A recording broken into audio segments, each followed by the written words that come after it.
3, versículos 14 y 17. Segunda de Timoteo, capítulo 3, 14 y 17. Igual va a estar enfrente para cualquiera que lo quiera leer.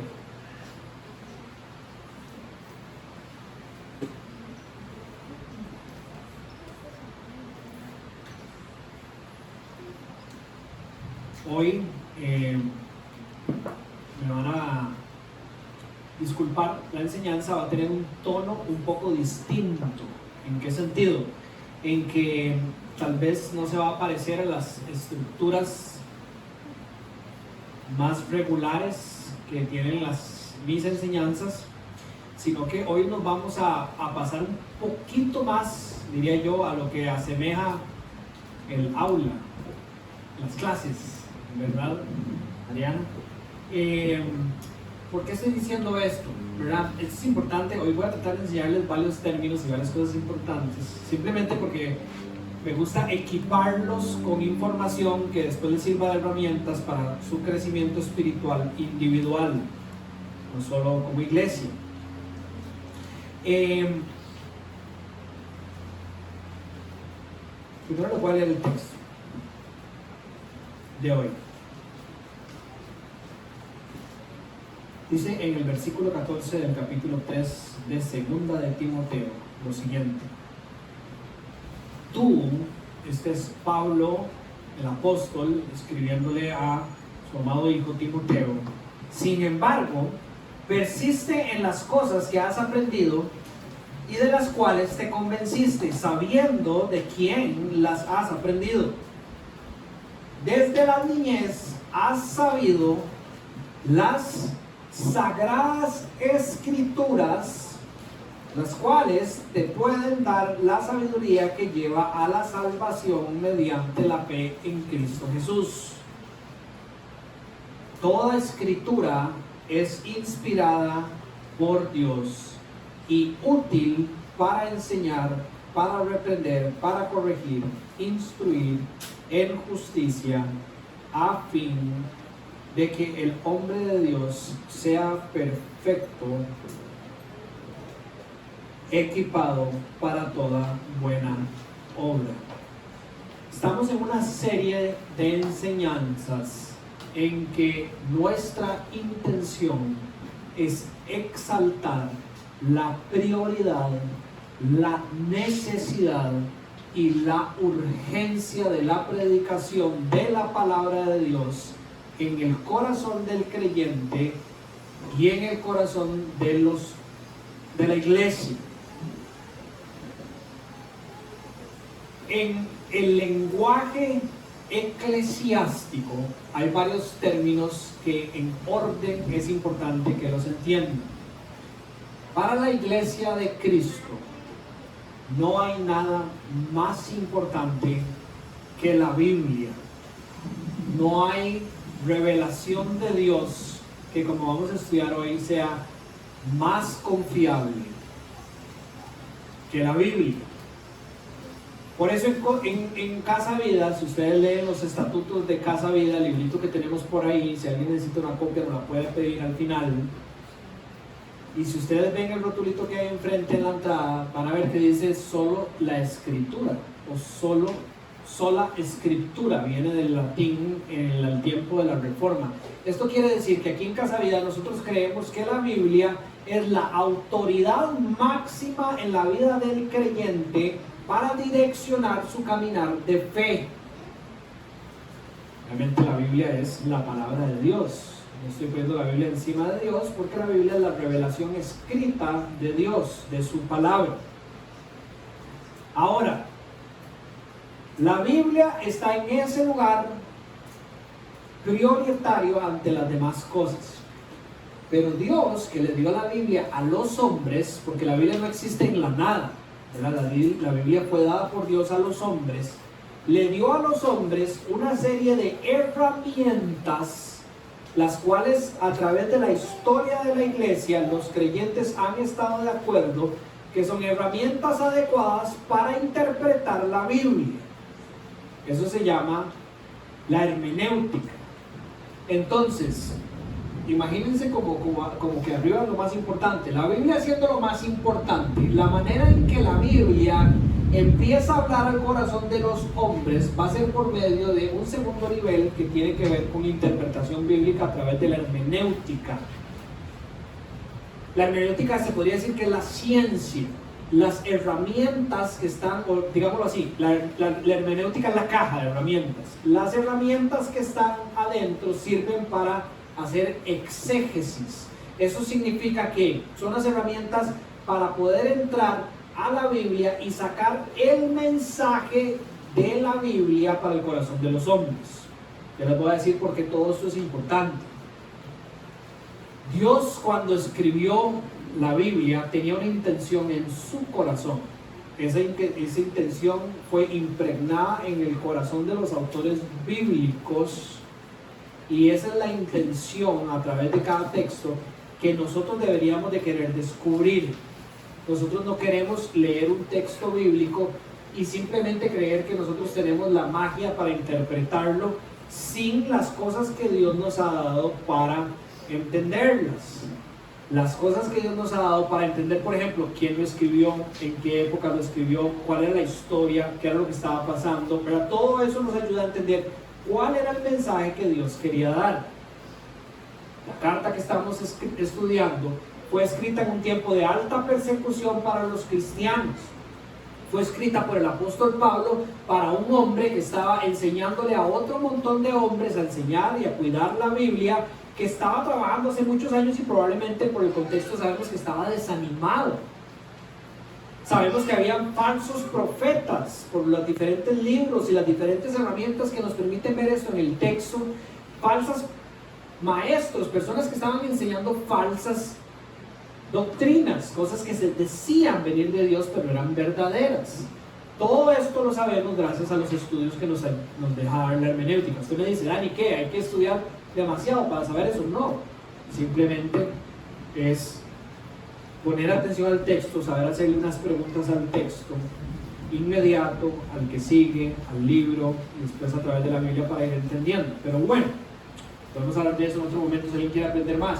La Biblia arriba, después la hermenéutica, y por medio de la hermenéutica nosotros vamos sacando algo que se llama la doctrina bíblica, ¿verdad? La doctrina bíblica es lo que el pasaje que estamos estudiando dice de parte de Dios. Por ejemplo, hoy estamos estudiando unos pasajes que hablan sobre la importancia de la escritura. Esa es la doctrina que encontramos en estos pasajes gracias a los ejercicios hermenéuticos. Debajo de la doctrina bíblica hay otro nivel que se llama la doctrina sistemática. La doctrina sistemática lo que hace es enseñarnos todo lo que dice adentro de toda la Biblia con respecto al tema que estamos estudiando específicamente, la doctrina bíblica. En otras palabras, la doctrina sistemática está compuesta por un montón de doctrinas bíblicas, ¿me entienden? Entonces, ya ahora no solo estamos estudiando, lo cual sería muy irresponsable, qué es lo que Pablo le dijo a Timoteo que es la escritura, que sería la doctrina bíblica, sino que a través de la teología sistemática o la doctrina sistemática podemos saber no solo esto, sino qué es lo que dice la Biblia en su totalidad, que es la escritura. Y esa es la única manera que vamos a saber que lo que Dani está entendiendo en este texto va de la mano con todo lo que Dios ha revelado a su pueblo a lo largo de toda la Biblia. La doctrina sistemática. Pero hay una más que hoy va a estar bastante presente en nuestra conversación, y por eso es que se va a volver un poquito más académica, que es la doctrina histórica. Acuérdense el orden. Primero Biblia, después la sana interpretación de la Biblia para las doctrinas bíblicas, después la teología sistemática, y hasta después entra la teología histórica o la doctrina histórica. Eso significa lo que la iglesia ha creído por cientos de años que es lo que la Biblia enseña, ¿verdad? Pues, por ejemplo, la iglesia ha creído desde que existen registros después de las revelaciones del Nuevo Testamento que Dios es Padre, Hijo y Espíritu Santo. Una persona llamada Tertuliano fue la primera persona que dejó escrito claramente que Dios es uno en esencia, pero son tres personas: Padre, Hijo y Espíritu Santo. Y esa es la enseñanza que desde los años 200 que vivió Tertuliano se ha creído en la historia de la iglesia. Pues si por ejemplo de repente aparece una secta como la de los Testigos de Jehová hace 150 años, bastante reciente, que dice no, Jesús ni el Espíritu Santo son Dios, ¿verdad? La teología histórica ayuda a retener ese tipo de falsas enseñanzas que en este caso se siguen creyendo por algunos y no por eso dejan de ser falsas. Toda la iglesia cristiana reconoce que la doctrina que creen los Testigos de Jehová no es la doctrina de la iglesia de Cristo, es algo diferente. Gracias también, no solo, pero también a la doctrina histórica, a la bíblica, sistemática, a la histórica, que todas nacen de la principal, que es la Biblia. Eso es muy importante para poder entender cómo es que vamos a abordar los textos y la situación hoy. Pero bueno, yéndonos al contexto, gracias a la hermenéutica, del pasaje 14 al 17, sabemos que desde la parte B, para decirlo así, desde la segunda parte del capítulo 2, Pablo ha venido apuntando y va a seguir apuntando no solo en el capítulo 3, sino en la enseñanza de la próxima semana, al inicio del capítulo 4, en esto que les dije: la prioridad, la necesidad y la urgencia de la palabra de Dios en el corazón del cristiano y en el corazón de la iglesia. ¿Cómo arranca este viaje el apóstol Pablo? A través del versículo 15 encontramos un statement, una declaración de suma importancia para los cristianos y la iglesia. Somos llamados a manejar con diligencia la palabra de verdad. El versículo dice específicamente: procura con diligencia presentarte ante Dios aprobado como un obrero que no tiene que avergonzarse. ¿Por qué? Porque maneja con precisión la palabra de verdad. Por lo que hemos venido construyendo en la segunda carta, sabemos que esta palabra de verdad es lo que Pablo llama la sana enseñanza o la sana verdad, o lo que hemos estudiado como la sana doctrina, es decir, la Biblia, la palabra de Dios dada a los hombres. Y dice Pablo en el capítulo 2 que solo por medio del manejo responsable de la Biblia es que una persona puede presentarse ante Dios sin vergüenza, asegurado que está aprobado. Ahora, esto no significa que aquí todos tienen que ir a seminario y tienen que sacarse un doctorado para empezar a manejar sanamente la palabra de Dios. No, hay muchas personas en el mundo que saben muchísimo más, tienen muchísimo más estudios que usted y que yo, juntos probablemente. Pero lo que Dios quiere es el corazón de ustedes. No que ustedes manejen la Biblia a la perfección, porque le voy a dar una noticia. La eternidad de Dios está impresa en la palabra de Dios.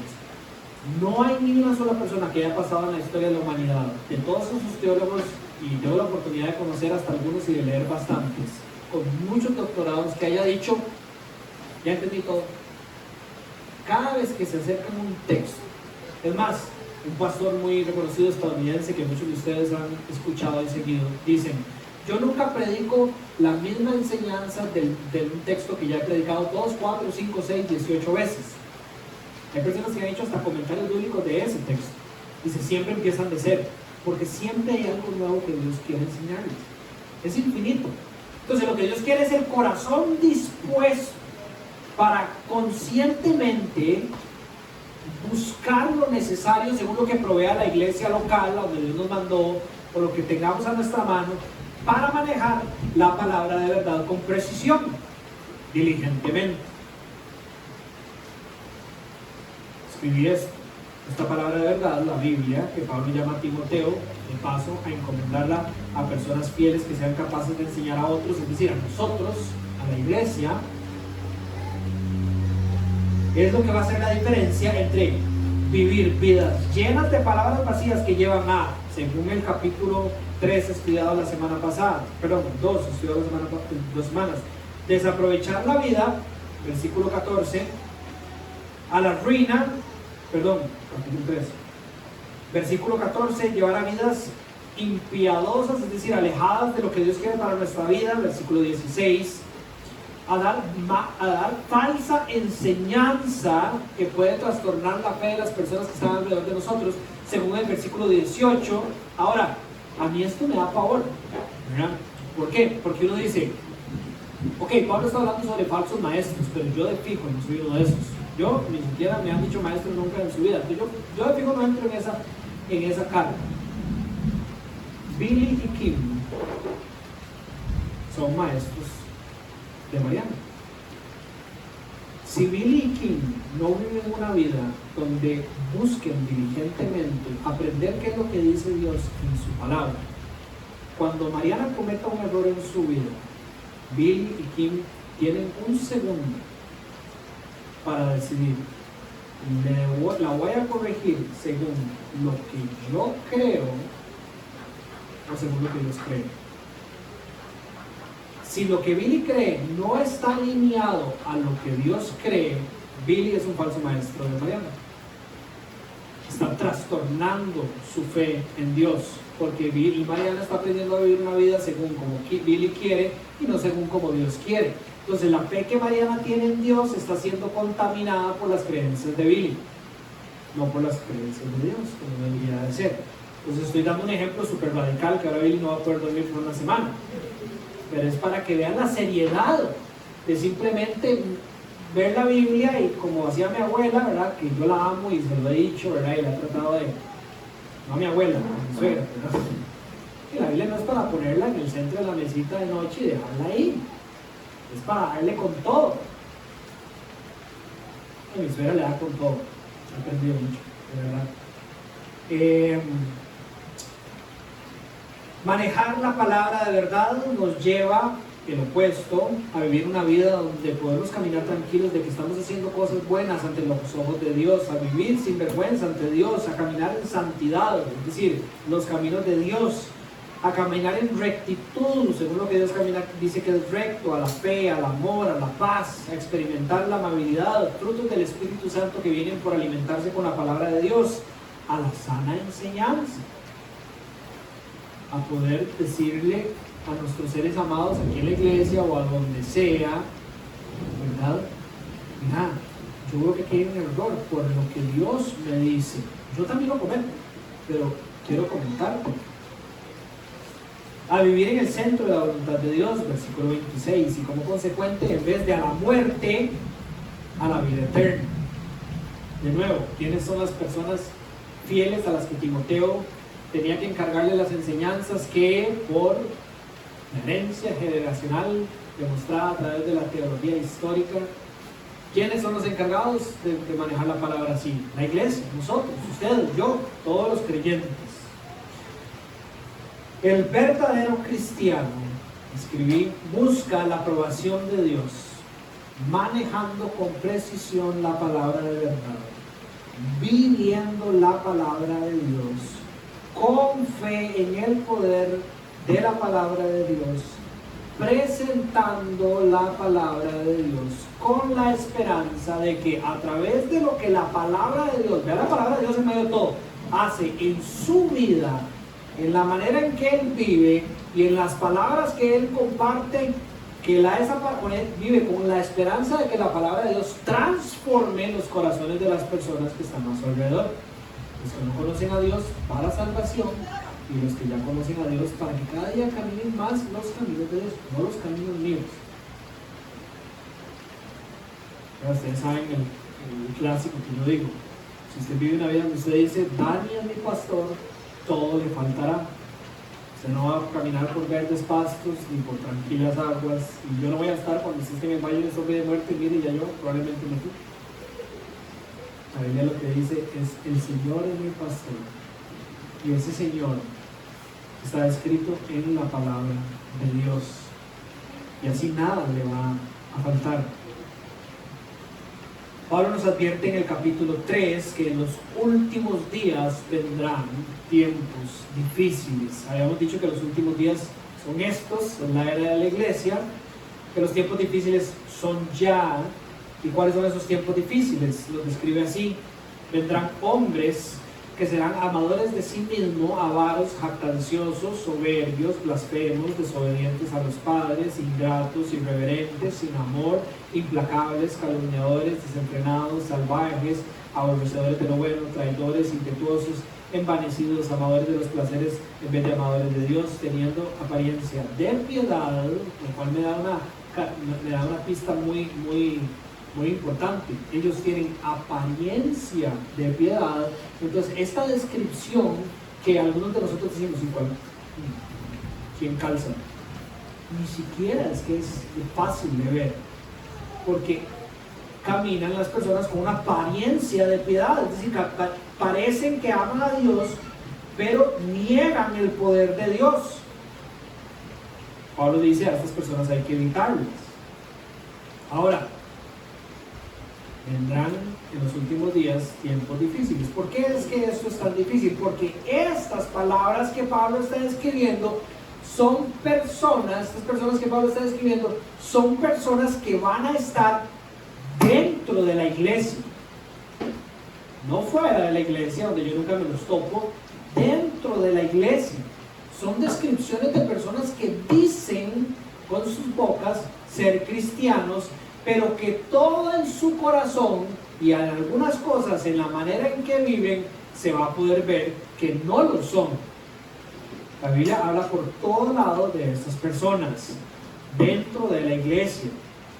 Pablo en el capítulo 20 de Hechos los menciona: lobos salvajes que quieren devorar el rebaño. Jesucristo los menciona en capítulo 7 de Mateo: falsos profetas, lobos disfrazados de ovejas. Disfrazados de ovejas. Si usted no los puede distinguir fácilmente.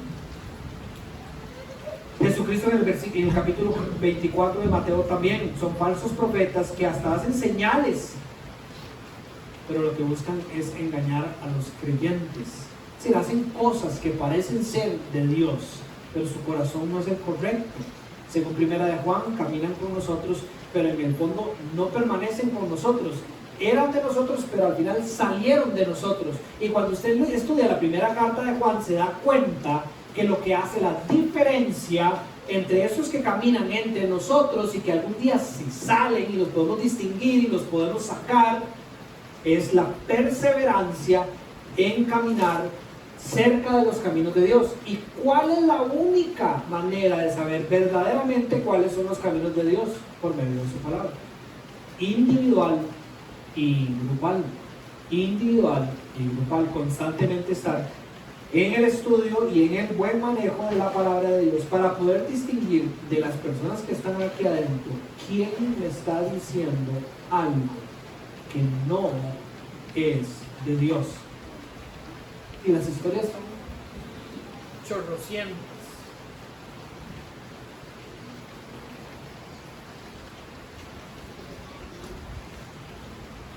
Las historias.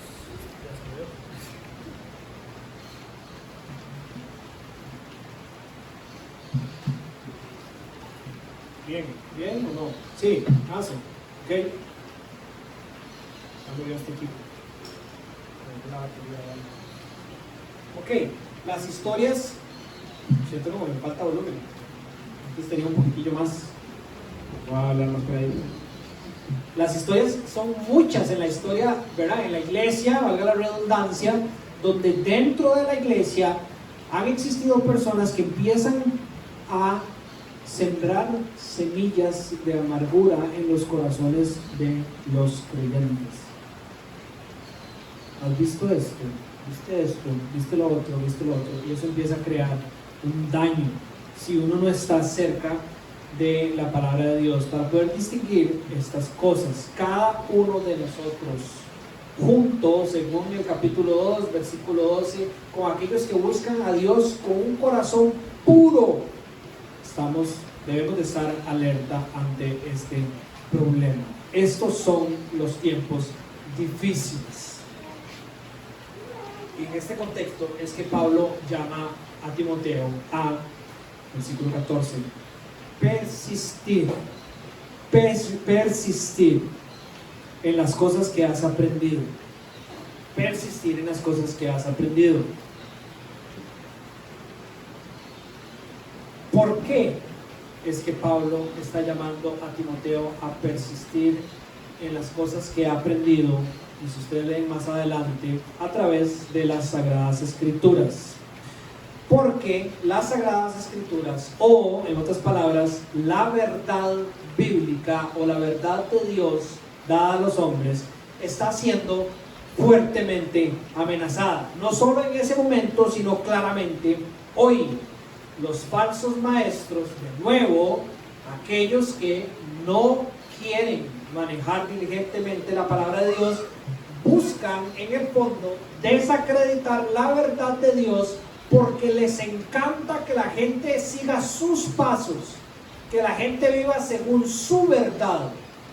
Además, los que no están con Dios, aunque esto vaya a sonar muy radical, pero así lo dice la Biblia, los que no caminan con Dios, ¿caminan con quién? Con el diablo. Aquellos que no tienen a Dios como su Señor, ellos tienen a otro Señor, dice la palabra de Dios. ¿Quién es? Satanás.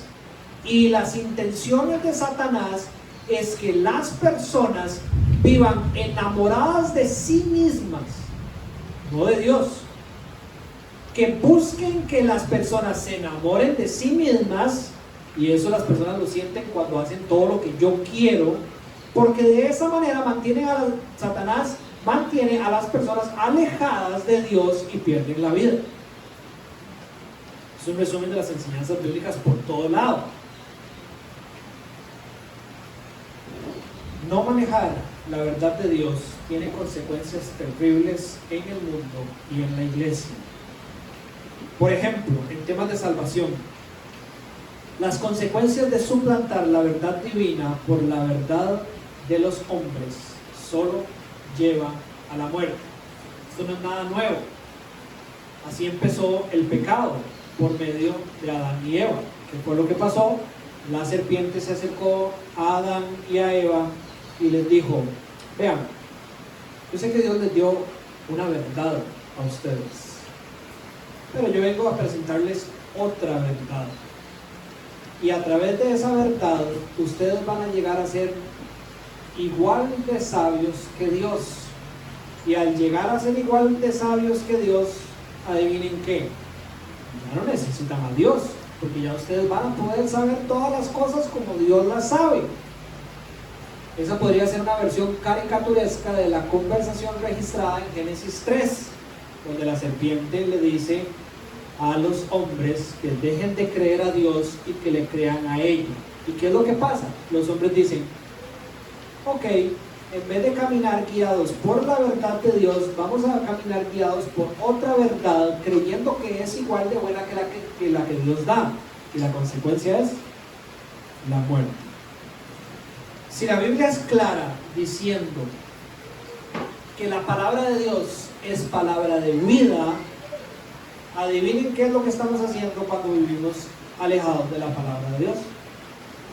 Estamos, ya sea, si estamos completamente separados para salvación, caminando en caminos de muerte, porque no está la vida, la verdad de Dios en nuestro corazón, o si ya somos cristianos, estamos desechando la oportunidad de vivir la vida y en abundancia por nuestro propio entendimiento.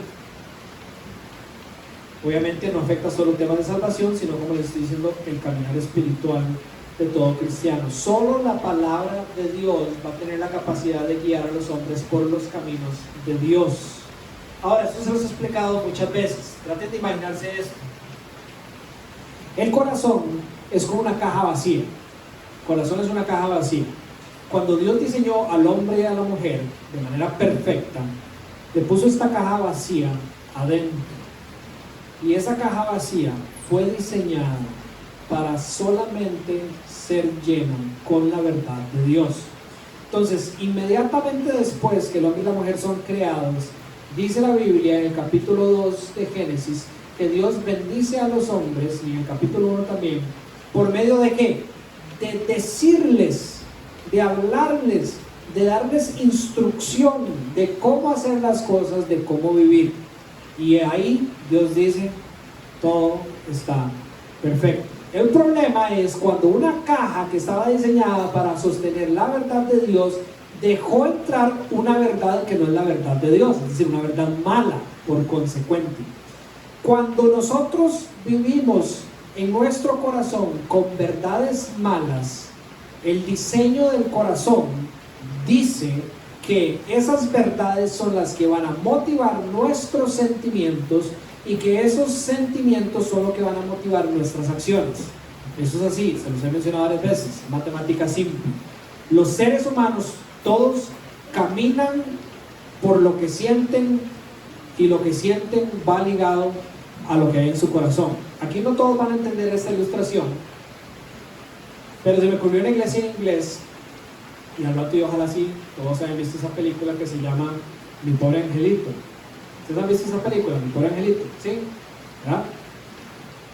Ok, en Mi Pobre Angelito presentan el Parque Central de Nueva York en la noche como un lugar de terror.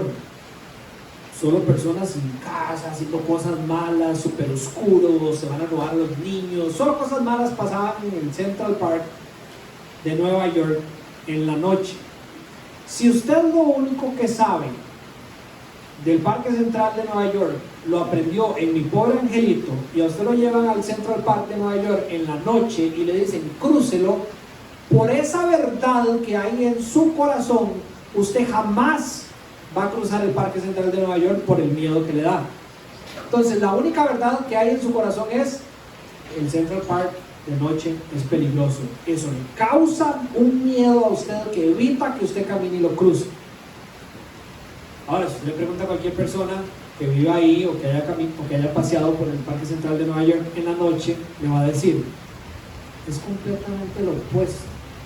Hay personas cantando, bailando, hay tours en caballo, es súper lindo. No en invierno, mucho frío, pero en verano, de todo tipo de cosas, picnics, obras de teatro.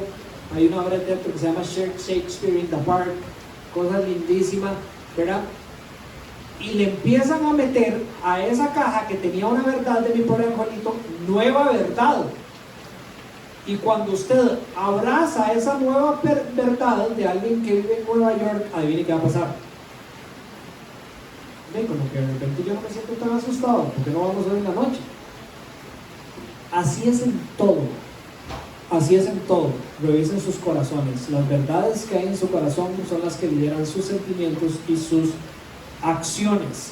Entonces, si como no cristianos o como cristianos dejamos que verdades falsas habiten en nuestro corazón, nuestra vida, si no somos cristianos, completamente apartados de Dios, pero como cristianos va a estar torcida.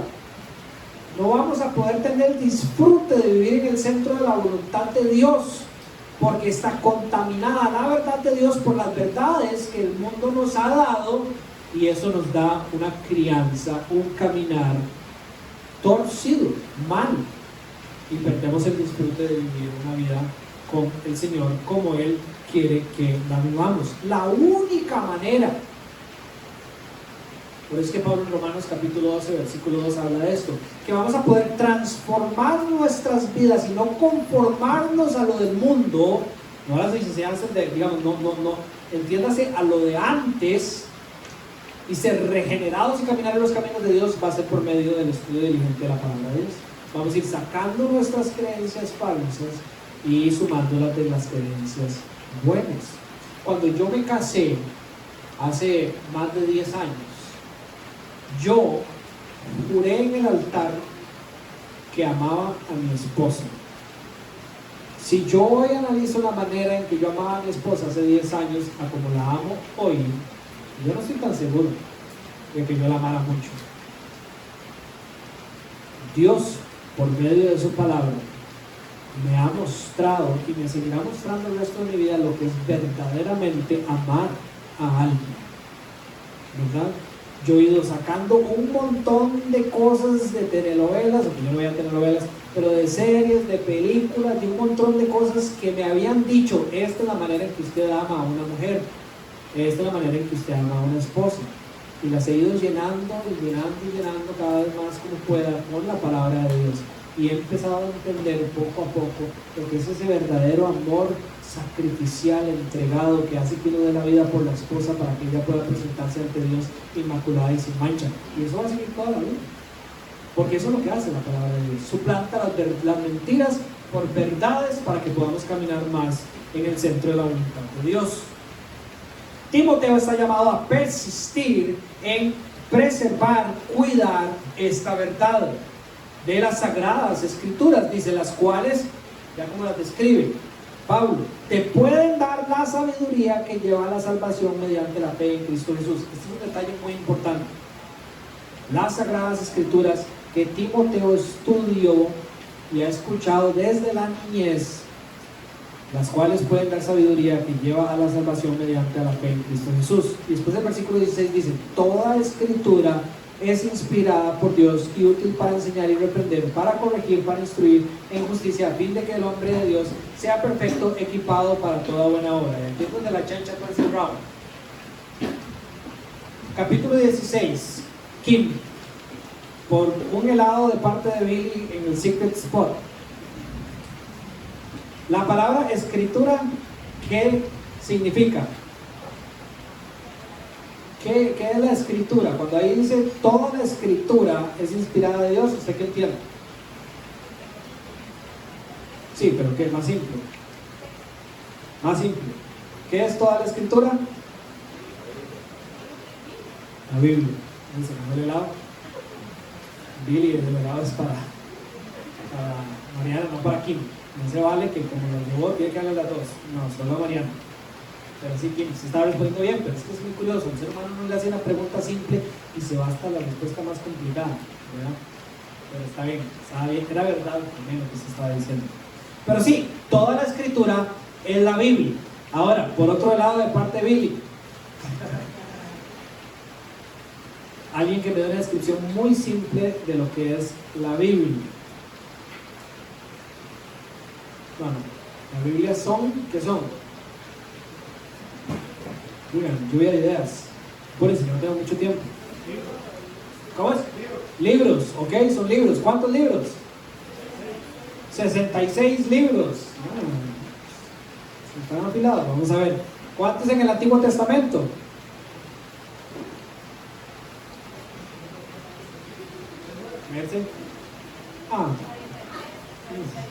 Lejos. 39 en el Antiguo Testamento. Tienen examen de simple, así les voy a preguntar. Y 27 en el Nuevo Testamento.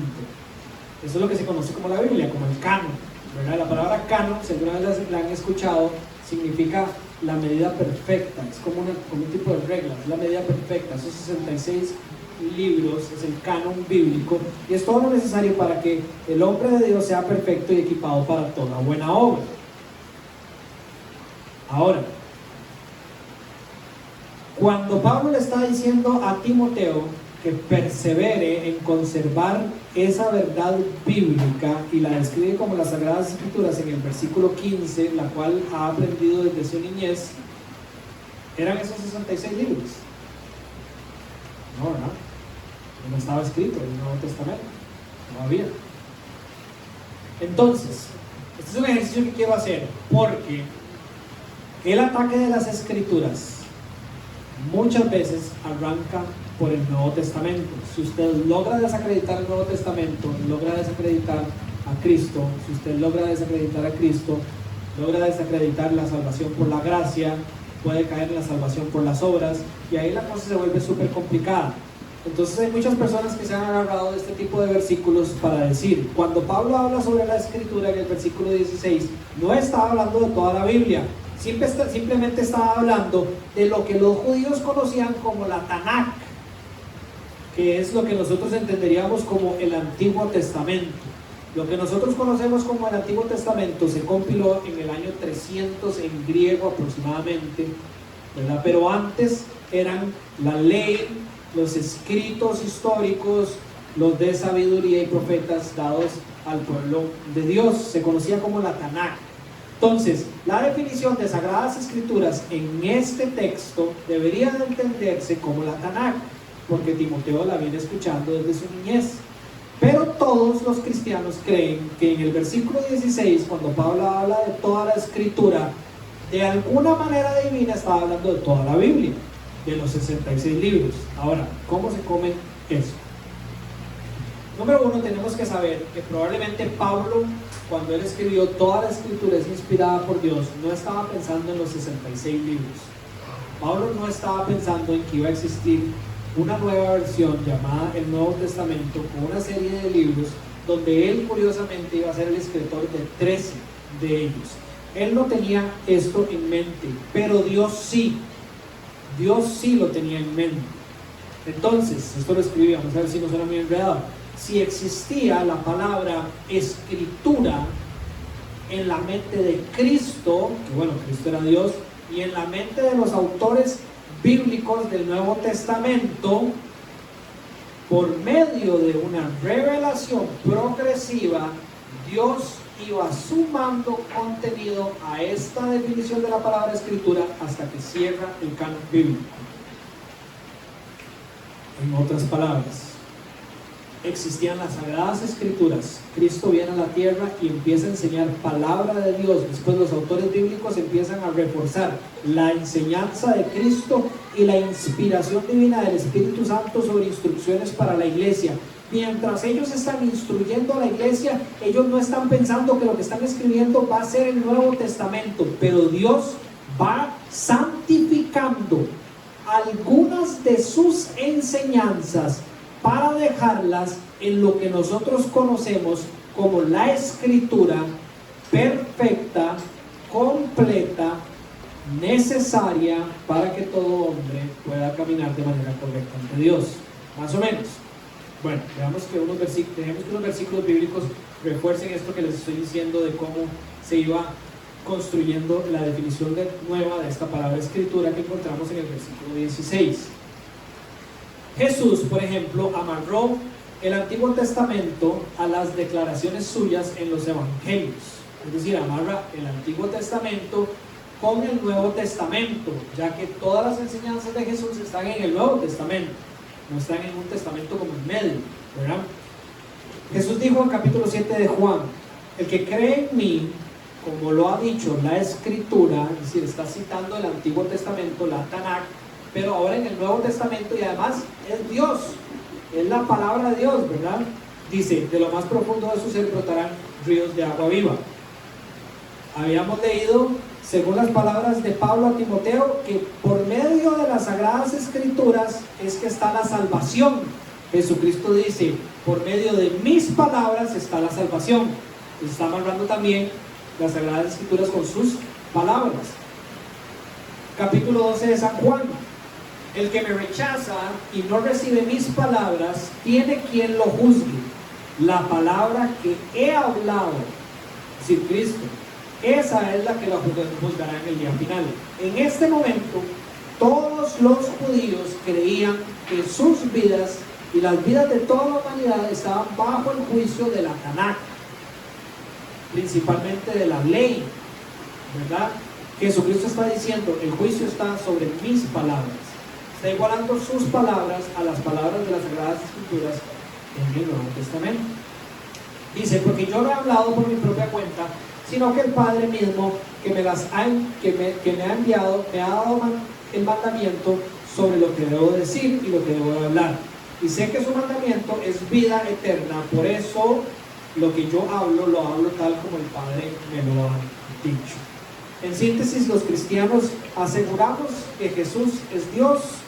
Jesús asegura la veracidad, es decir, la verdad de las Sagradas Escrituras.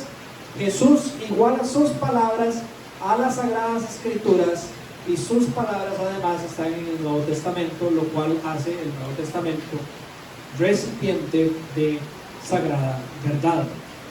Ahora encontramos una transición entre decir las palabras de Jesús, que no es lo mismo que los evangelios, porque en los evangelios hay palabras de los evangelistas, y el resto del Nuevo Testamento. En Juan 16, Jesús dice: Aún tengo muchas cosas que decirles, pero no las pueden soportar ahora. Todavía no se las puede decir. ¿Por qué? Porque cuando venga Él, según el contexto estaba hablando del Espíritu Santo, le dice, el Espíritu de verdad, los guiará a toda la verdad. Porque no hablará, es decir, Él va a decir nueva verdad por su propia cuenta, sino que hablará todo lo que oiga y les hará saber lo que habrá de venir. Es decir, solo dirá lo que Dios le dice. Versículo 14. Él me glorificará a Jesucristo, porque tomará de lo mío y se lo hará saber a ustedes. Y Jesucristo aquí glorificó al Padre, solo dijo lo que el Padre mandó a decir. Entonces vean la conexión entre lo que Dios había dicho, lo que el Padre había dicho en el Antiguo Testamento, con lo que el Hijo está diciendo, con lo que el Espíritu va a decir. Todo viene de la misma fuente, es palabra de Dios. Todo lo que tiene el Padre es mío, y por eso dije que Él, el Espíritu Santo, tomará de lo mío y se lo dará saber a ustedes. Esa es la transición, digamos, entre cómo conectar palabras del Padre, palabras del Hijo y las palabras de los autores del Nuevo Testamento. Ahora veamos algunos del Nuevo Testamento en general. Estudiamos 1 Timoteo 5:18. Dice, la Escritura dice, en palabras de Pablo, la Escritura dice, no pongas bozal al buey cuando trilla, y el obrero es digno de su salario. Eso, según Pablo, lo dice la Escritura, pero está citando un texto del Antiguo Testamento y un texto del Nuevo Testamento. Está citando Deuteronomio capítulo 25 y Lucas capítulo 10, y todo lo define como la Escritura. Hay otro montón de textos que no les puedo leer por un montón de tiempo. Si alguien los quisiera, les voy a leer los más importantes. 1 Tesalonicenses capítulo 2:13. Pablo dice, por esto también nosotros sin cesar damos gracias a Dios de que cuando recibieron la palabra de Dios que oyeron de nosotros, la aceptaron no como palabra de hombres, sino como lo que realmente es, la palabra de Dios, la cual también hace su obra en ustedes los que creen. Son palabras de Pablo. Pedro, ahora el apóstol Pedro, dice en 2 Pedro 3:16, 15, arrancando en 15, considere la paciencia de nuestro Señor como salvación, tal como les escribió también nuestro amado hermano Pablo. Les escribió nuestro hermano Pablo. ¿De qué está hablando Pedro? De las cartas que nosotros estamos estudiando, ¿verdad? Según la sabiduría que le fue dada, ¿verdad? Versículo 16. Asimismo, en todas sus cartas habla en ellas de esto, en las cuales hay algunas cosas difíciles de entender, que los ignorantes e inestables tuercen, como también tuercen el resto de las Escrituras para su propia bendición. Entonces el apóstol Pedro está diciendo que las cartas del apóstol Pablo son parte de la Escritura, y que los falsos maestros tuercen no solo las cartas de Pablo, sino que el resto de la Escritura también. Y bueno, el libro de Apocalipsis es un completo dictado de la palabra de Dios, ¿verdad? Las cartas a las iglesias y otro montón de cosas a través del apóstol Juan. Con esto se cierra el canon, con esta última revelación de Dios, ¿verdad? Y obviamente se considera palabra de Dios. Entonces hoy, en síntesis para nosotros, las Sagradas Escrituras del versículo 15 son iguales a las Escrituras del capítulo 16. Toda la Escritura es toda la Biblia, en su totalidad inspirada por Dios, las cuales pueden dar sabiduría y las que llevan a la salvación.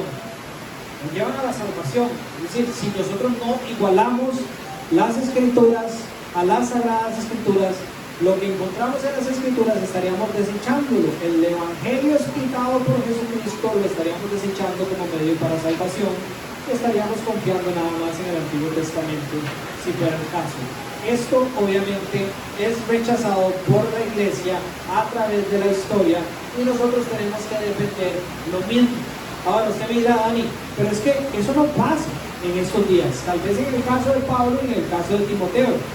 Hace 2 semanas les mencioné el ejemplo de un amigo mío, no tan amigo mío, pero sí es más amigo de otros amigos pastores, que hace como 15 años decidió irse a vivir a unas montañas, no necesitar de la iglesia y creer que él solito puede interpretar todas las verdades bíblicas.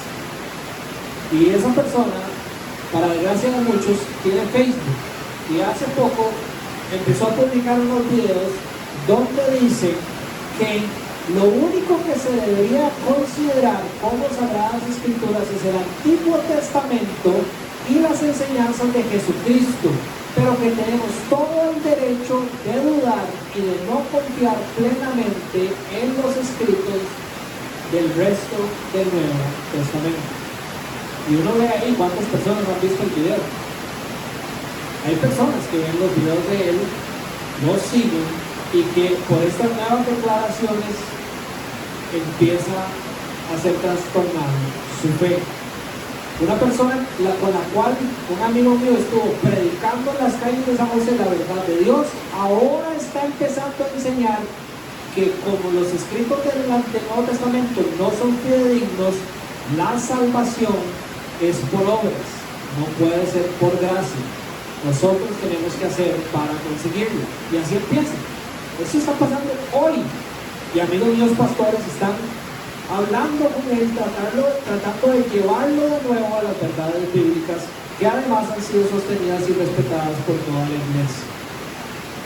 Toda la escritura es inspirada por Dios. Ahora, ¿cómo deberíamos entender toda? Toda es toda. Así, muy obvio, y todo es todo. No es tan obvio. Les voy a explicar por qué. Los seres humanos que quieren apoderarse de la verdad de Dios y hacer con la verdad de Dios lo que quieren, últimamente están empezando a traducir este versículo de esta manera. Y vean qué sutil, pero vean qué peligrosa la puerta que abre. ¿Me escuchan? Sí. No, si ustedes me escuchan, vamos, me escuchan.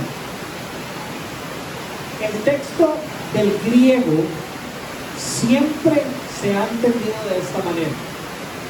Toda escritura es inspirada por Dios y es útil para ¿verdad? Las corrientes liberales que están dejando la Biblia de lado empezaron a traducir esto de esta manera. Ahora no me van a seguir, se lo voy a decir otra vez, pero para que me escuchen. Toda escritura inspirada por Dios es útil para. Vean la diferencia. La que es correcta dice, toda escritura es inspirada por Dios y útil para. Y esta otra traducción dice, toda escritura inspirada por Dios es útil para. Entonces, ¿cuál es la puerta que se está abriendo? La número 1, la que nosotros creemos, dice que toda la escritura, los 66 libros, son la palabra inspirada de Dios y es útil para todo lo que sigue. Estas personas están diciendo, toda escritura inspirada por Dios, es decir, todo lo que nosotros consideremos dentro de la Biblia que sí es inspirado por Dios, es útil para todo este montón de cosas. Y por medio de eso, las corrientes liberales han empezado a sacar pedazos de la Biblia que creen no ser la verdad de Dios para acomodarse a los deseos de su corazón. Como por ejemplo las enseñanzas sobre lo que es la vida, ¿verdad? Ahora hay cristianos que creen ya no solo en el aborto, sino que creo que ahora yo creo que es el aborto digamos, hasta 24 horas después de que la persona nació. Hay una nueva ley que está pasando en los Estados Unidos, en algunos estados. ¿Me entienden? Es decir, la definición de vida ya no está ni siquiera siendo peleada, según lo que dice la Biblia, por lo que está pasando en el vientre, donde Dios ya conoce a cada persona. Sino que ahora ya la persona nació y hay un lapso de tiempo donde los seres humanos llegan a interpretar como que eso todavía no es vida y ellos pueden decidir eliminarlo. Hay iglesias que apoyan este tipo de cosas, cristianas que dicen ser cristianas. ¿Por qué? Porque muchas de las enseñanzas que hablan y definen de lo que es la vida, sí, eso ya no es palabra de Dios, eso era en ese momento, porque en ese momento las cosas eran diferentes y eso ya no aplica a nuestros días. Eso es lo que sucede cuando dejamos de creer que toda la escritura es toda la escritura. No se lo voy a leer, pero se lo voy a mencionar. Se lo voy a mandar también por el chat. Hay una declaración que se llama la Declaración de Chicago sobre la inerrancia bíblica, que se celebró en 1978 con más de 250 cristianos muy bien formados que se reunieron para batallar en Chicago sobre toda esta cosa que estaba sucediendo sobre la palabra de Dios, donde estaban falseando, torciendo la autoridad absoluta de la palabra de Dios. Cristianos, personas del mundo, cristianos atacando la verdad bíblica para desacreditarla. Son como 20 artículos, no duran más de 25 minutos leyéndolos. Yo les había traído algunos, no se los voy a leer por temas de tiempo todos, pero por ejemplo son cosas así con respecto a toda. Afirmamos que la palabra escrita en su totalidad es la revelación dada por Dios. Esto es lo que llamamos teología histórica. Es importante que ustedes crean lo que pasó en 1978, porque es lo que han creído los cristianos a lo largo de toda la iglesia, que estas personas vuelven a afirmar. Negamos que la Biblia sea un simple testimonio de la revelación o que se convierta en revelación por medio del encuentro con ella. Con lo que están diciendo es que no es que los autores bíblicos estaban simplemente contando lo que Dios estaba haciendo y que lo que Dios ya estaba haciendo sí era Dios. Lo que ellos hacen no es un testimonio de eso, sino que todas las palabras que están escritas en la Biblia, ya vamos a ver cómo, Dios les puso un sello de que esas palabras que quedaron registradas son sus palabras.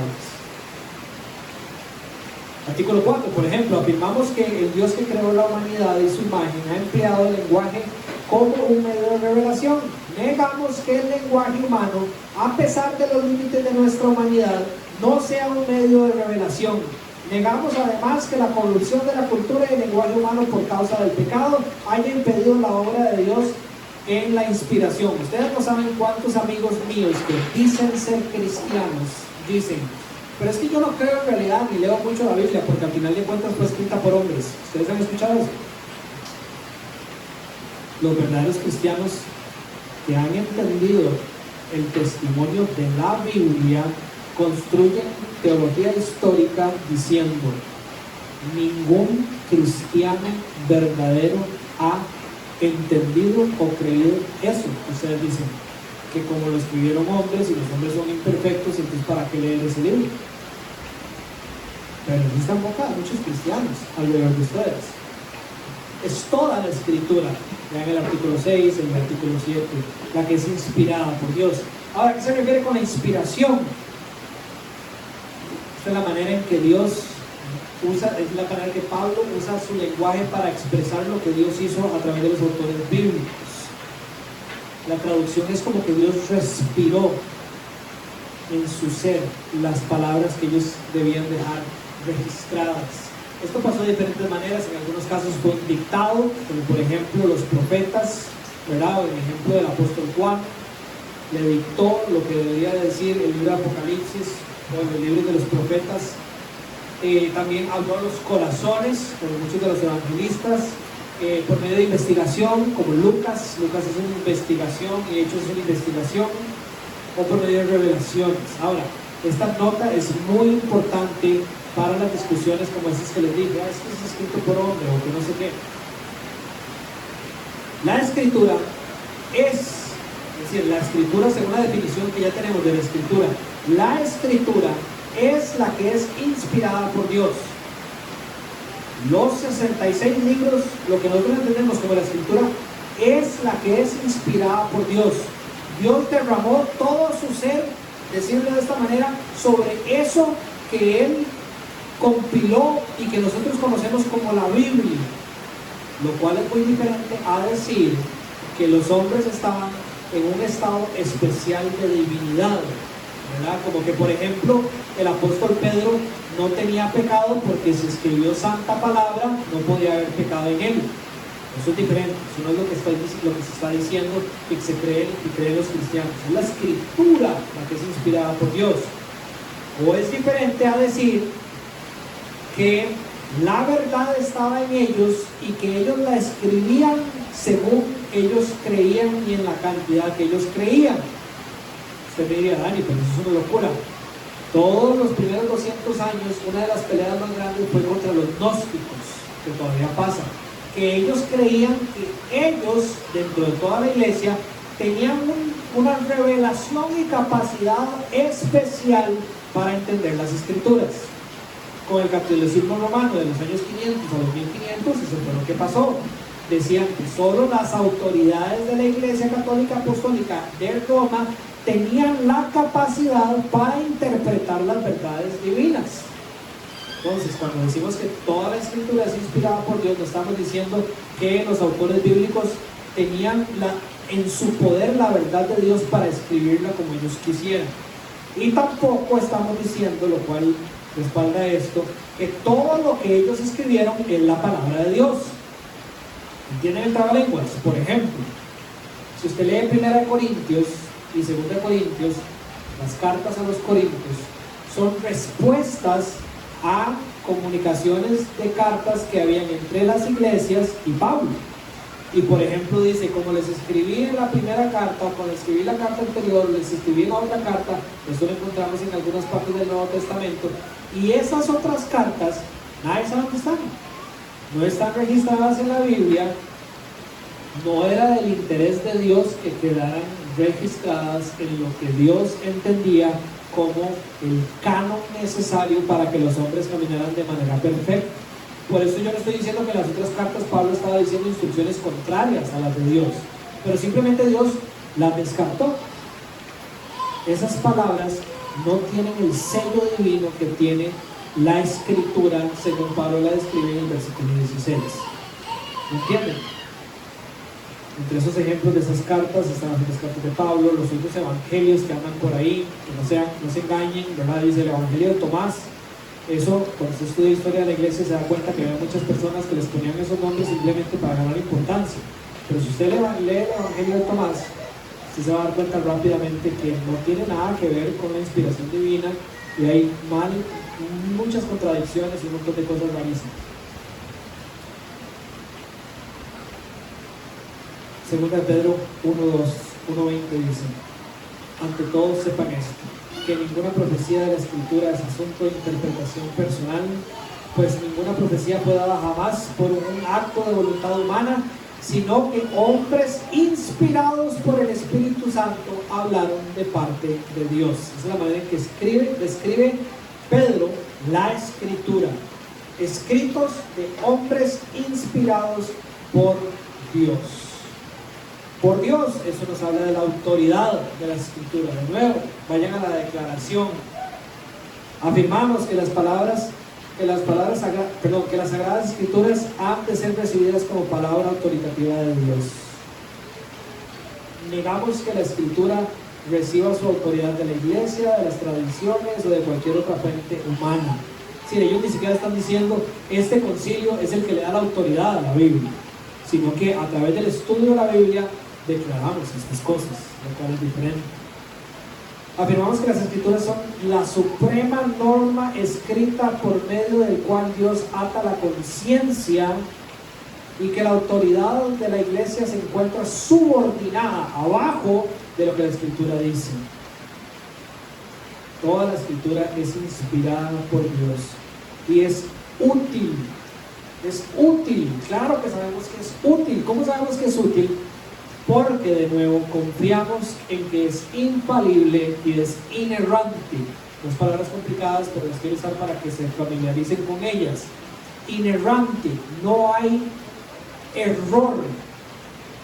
Infalible, no puede llevar a nadie por un camino que no sea bueno ante los ojos de Dios, según los textos originales dados por Dios a los hombres. Y ahí ustedes podrían leer el artículo 9, 10, 11 y 12. Afirmamos que la inspiración, aunque no confirió omnisciencia a los autores, ¿verdad? Si los autores no eran Dios, sí garantizó que sus declaraciones en cuanto a cualquier tema sobre el cual hablaron o escribieron fueran veraces y fidedignas. Podemos confiar plenamente en toda la Escritura como la palabra de Dios. Afirmamos en términos estrictos que la inspiración tiene que ver con los autógrafos originales de la Escritura, los cuales en la providencia de Dios podemos conocer con gran exactitud gracias a los manuscritos disponibles. Usted dirá, pero es que la Biblia que tengo yo es una Biblia de 1900 no sé cuánto, y los textos originales fueron escritos después de Cristo. Dios ha conservado suficientes textos para poder estar seguros que lo que tenemos hoy nosotros en nuestra mano como verdad de Dios es la verdad de Dios. Y ahí siguen los artículos. No hay error en ellas y es imposible llevarnos por malos caminos. Toda la Escritura es inspirada por Dios y útil para, que ahí viene ese listado, y fácilmente se puede entender. Enseñar, ¿verdad? De nuevo, un estudio sistemático, regular de toda la Escritura es fundamental para el pueblo de Dios. Es útil para reprender, esto sería convencer de mal comportamiento o de un error doctrinal a alguien. Es útil para corregir también, eso significa restaurar algo a su estado original o a su condición apropiada ante los ojos de Dios. Es decir, después de exponer la verdad bíblica y que la persona acepte la verdad bíblica, eso construye el carácter de la persona nueva de acuerdo a lo que Dios dice. Es útil para instruir en rectitud, es una mejor palabra, es decir, capacita para caminar los caminos de Dios. Y por último, a fin, es decir, para lo que todos queremos, que el hombre de Dios sea perfecto. Esto significa sea maduro o esté completo, es decir, que no le haga falta nada. Que habla sobre la suficiencia de las Escrituras. Las Escrituras es suficiente para poder usted vivir equipado para toda buena obra según el deseo de Dios. Ahora, para terminar, chicos, si hay algo que me ha gustado ser enfático a través de estas enseñanzas, es la importancia y la prioridad de toda la palabra de Dios en el corazón de cada creyente y en el corazón de la iglesia, para de verdad ser la iglesia que Dios nos mandó a ser. Y no va a haber manera de que eso sea así y permanezca así en nuestros tiempos y en los tiempos de nuestros hijos y así, si nosotros no hacemos un esfuerzo diligente por manejar la palabra de Dios. Es nuestra tarea, llamado, obligación, dedicarnos a un estudio sistemático de las Escrituras, solos y juntos, para poder así persistir, continuar y permanecer y conservar la enseñanza como el Señor nos la dio, para que sea útil en la historia de la iglesia para todas estas cosas. Pero está en nuestras manos la responsabilidad. No se vaya de aquí creyendo qué linda enseñanza, si le parece linda o le parece mala, o qué montón de cosas dijo Dani sobre la Escritura, y eso no tiene que ver conmigo. Usted está aquí con un propósito. Pues abrace estas verdades bíblicas y llévelas a su vida también. Ok, ¿alguien tiene alguna pregunta con respecto a la enseñanza, con respecto a la historia bíblica, con respecto a algo similar?